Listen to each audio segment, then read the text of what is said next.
इधर ईरान की राष्ट्रीय सुरक्षा परिषद के शीर्ष अधिकारियों ने सऊदी अरब, यूएई, कतर और कुवैत जैसे सभी खाड़ी देशों को 2 टूक शब्दों में अल्टीमेटम जारी कर दिया है।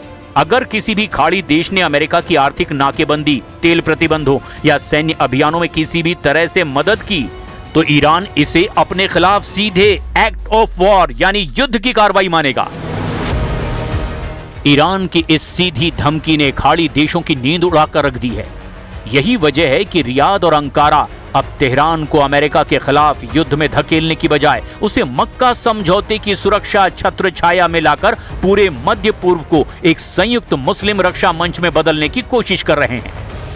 लेकिन इस कोशिश के ठीक उलट ईरानी तेवर बेहद सख्त हैं। तेहरान से सीधी चेतावनी दी गई है, कोई बहाना नहीं चलेगा। ईरानी सशस्त्र बलों के chief of staff major general Ali Abdollahi ने दुनिया के सामने साफ कर दिया है कि खाड़ी के दक्षिण तट पर स्थित देश ये ना समझें कि उनकी गतिविधियां तेहरान की नजरों में छिपी हुई हैं। ईरान ने बयान जारी करते हुए कहा, खाड़ी देश सार्वजनिक रूप से कहते हैं कि वे अमेरिकी सेना को अपनी जमीन से ईरान पर हमले की इजाजत नहीं देंगे, लेकिन उनके ठिकानों पर अमेरिका के हवा में ईंधन भरने वाले टैंकरों, विमानों और बम वर्षक विमानों की मौजूदगी कुछ और ही कहानी बयां करती है। अगर अमेरिकी सेना को जरा सी भी सुविधा या मदद दी गई तो इसे अमेरिकी आक्रमण में सीधा भागीदार माना जाएगा। ईरानी सुरक्षा परिषद के मोहसेन रेजाई ने तो यहां तक कह दिया कि अगर अमेरिका का आर्थिक युद्ध और नाकेबंदी जारी रही तो खाड़ी क्षेत्र या स्ट्रेट ऑफ हॉर्मुज से तेल की एक बूंद भी बाहर नहीं जाने दी जाएगी। या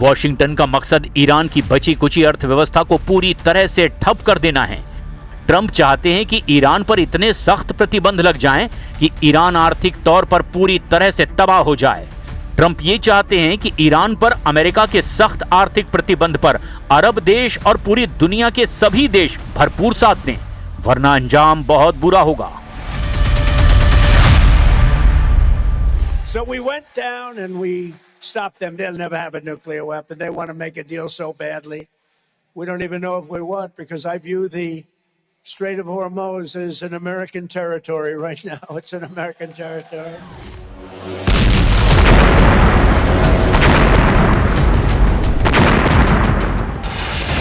ईरानी लीडर और कमांडरों के बयानों का सीधा मतलब ये है कि अगर अमेरिका ईरान पर आर्थिक प्रतिबंध या तेल नाकेबंदी लगाता है और खाड़ी देश अपने बंदरगाहों, बैंकिंग सिस्टम या हवाई क्षेत्र का इस्तेमाल अमेरिका को करने देता है तो फिर ईरान इसे अमेरिका का व्यक्तिगत हमला नहीं बल्कि खाड़ी देशों के द्वारा ईरान के खिलाफ किया गया सीधा युद्ध मानेगा।